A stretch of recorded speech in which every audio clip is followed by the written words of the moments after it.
Hey everybody, this is Scott of Sketchy's Garage, and today we're working on the motor named the Angry Lover, and she's not happy. She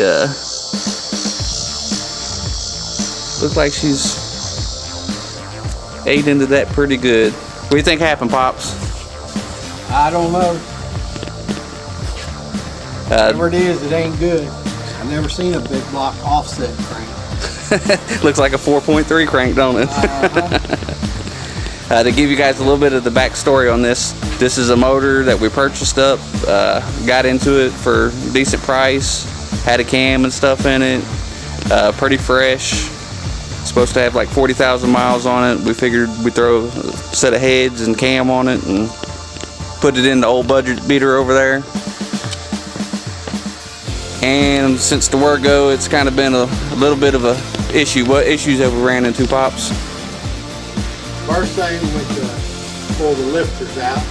Only about 6 of them come out.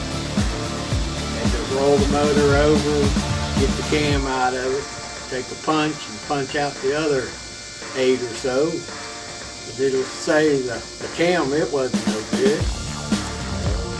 Lifters, they was junk. So just overlooked that and just kept going up forward. And been downhill ever since. Yep, we decided we had another old camshaft we stuck in there. Got the heads on there, got her fired up, and I was walking up to the motor just as about the same time Pops started it up, and I heard what I thought was a knock, but it had being a little bit of a camshaft and it having stock pistons in it, I was like, Pops, we probably need to pull that apart and check the piston to valve clearance. So that's what we did, and noticed it was a little tight. We decided let's get us some thicker head gaskets, that'll take care of that problem. And we was cleaning up the top of the pistons and noticed that one of the pistons, what did it do, Pops? It was about an 1/8 inch shy of coming up even with all the other pistons. So it would come up and turn the crank a little bit, the piston didn't move, and push down on the piston and it moved about an 1/8 inch. Yeah, not good. That is not good. And that was the result. There's the 1/8 inch right there. So one thing when you buy a motor used, and we actually did this on this motor, we like to take a oil prime tool and check the oil pressure. It's real easy to do, and this motor had 80 pounds of pressure in it. And when Pops pulled it apart, what it was is the bearing was welded right to that area right there. So that's why we still had good oil pressure, but when we got it to run, it had that knock. A couple other things you might want to look at when you go to buy a used motor is take a quick look at all your holes. Make sure they're not stripped out. These you don't have to worry about so much, but always your starter holes. Make sure they look like they're in good shape. Make sure there's no cracks around either one of them. And make sure that this corner hasn't been broke off, because that can present a lot of problems.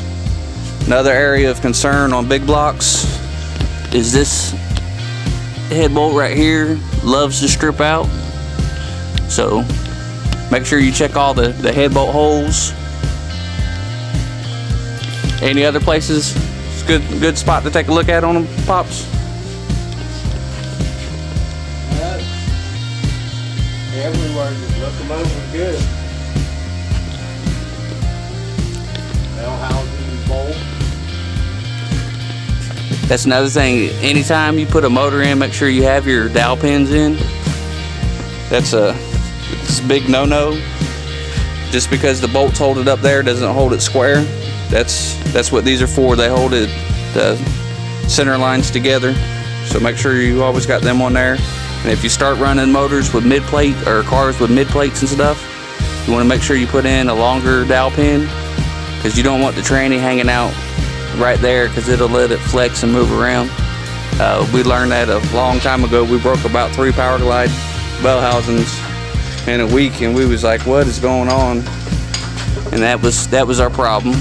So learn from our mistakes. Hopefully it saves you some coin, and we'll catch you guys next time.